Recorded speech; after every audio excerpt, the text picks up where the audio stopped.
voice of the river. 10,000 punters head to Wagga's Gold Cup. Thousands to the Murrumbidgee Turf Club, many donning their best suits and dresses.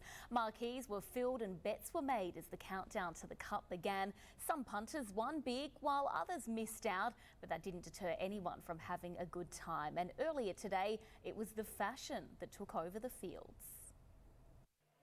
Colour and feathers around every corner. Thousands donned their finest attire for the race that stops Wagga. I had the dress actually made by a designer in New Zealand, of all places, and I just thought the purple and blue make great complementary colours. Felt with some feathers to blend in with the weather and a little bit of, a longish coat. Some used the Gold Cup name itself as inspiration. And you've got a bit of gold for the Gold Cup. Was that intentional? It was 100% intentional. While others donned vintage pieces more than a century old. It's over 100 years old and I love it dearly, so I'm trotting it out for today. There were seemingly unique outfits around every corner. Just why not? Why not? Yeah. It stands out, so. Showing off their own handmade creations. Steampunk theme, and I just get bits and pieces of dresses and things and pull them apart and put them together like this. I did make the hat, so just to go with the dress. Some people have spent months thinking about their outfits, while others say they pulled it together last minute. Look, I'd like to tell you months and months, but it was yesterday. Couldn't find anything locally because it was last minute, my outfits. Many couples and individuals put their best foot forward for a chance at winning a coveted Fashions on the Field prize, but only a few were victorious. As the races kicked off, people cheered on their chosen horses, and they still looked like $1 million. I just thought it looked beautiful, so I went and bought a fascinator as well, and thank you. Amy O'Halloran, 7 News.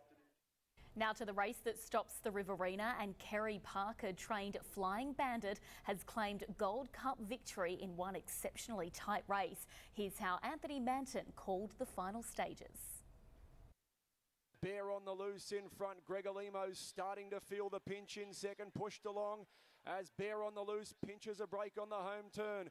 Jimi Hendrix third, hell of a soiree. Then Methusalem getting off the inside. Flying Bandit very wide. Bel Toro, Bianco Villano and County Kilkenny to the outside. But Bear on the loose, he's a big leader. 300 to go, he's 3 in front. Flying Bandit and running on Bianco Villano. Flying Bandit, Bianco Villano past the 200. They got away from Bear on the loose. Then came Madatsu starting to run on, but it's Flying Bandit and Bianco Villano. Flying Bandit's in front from Bianco Villano. Flying Bandit won the Cup.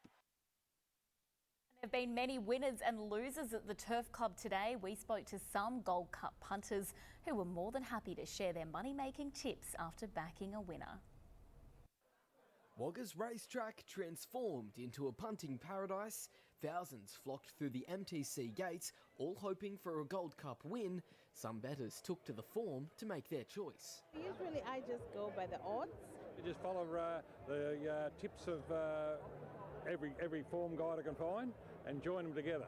Others waited to see their pick in person. If they get out in their little circling area and they're high on their back feet, fast.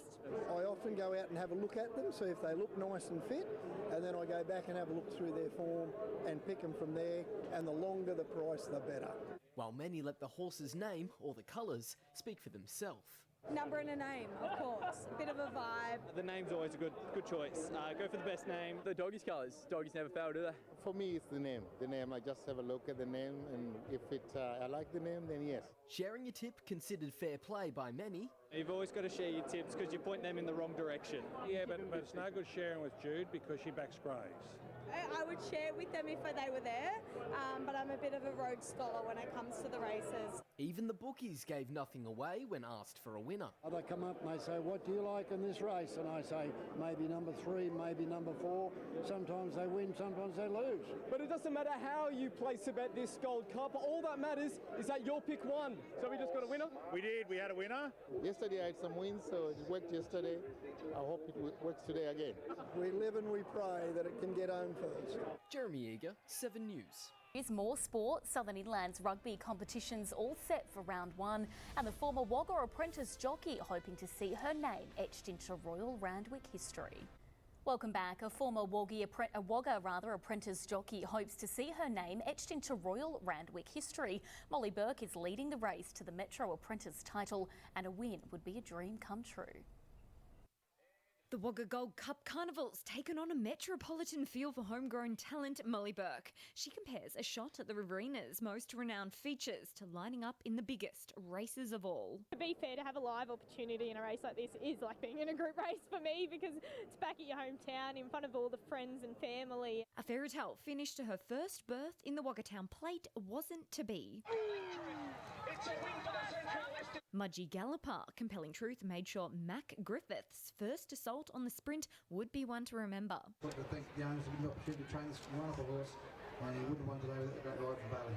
Bailey Wheeler made the trip from Queensland to partner the gelding for a third time. Great to be here. It's great to travel around Australia and ride such good horses, and to come to a carnival and get the opportunity from Mac and the ownership group. It's great. There's enormous camaraderie between the jockeys. Molly admits she was initially shy around the big name hoops, but she quickly found her place in Sydney. Now I've really learnt to settle in with them, and they're like your mates now. You can talk to them, and especially all of them are willing to help you out. Molly commenced her training amid the COVID-19 pandemic. She's just extended her apprenticeship by a year to keep the opportunities coming. We had restricted areas and things like that, so they try to help you if you've had any injury time and things, so that you have a full 4 years to get it done. The petite pocket rocket is eyeing a dream victory. I'm currently leading the apprentice title for the metro area in Sydney, which is a dream come true. I never probably dreamt of that when I started out down here. Steph Muir.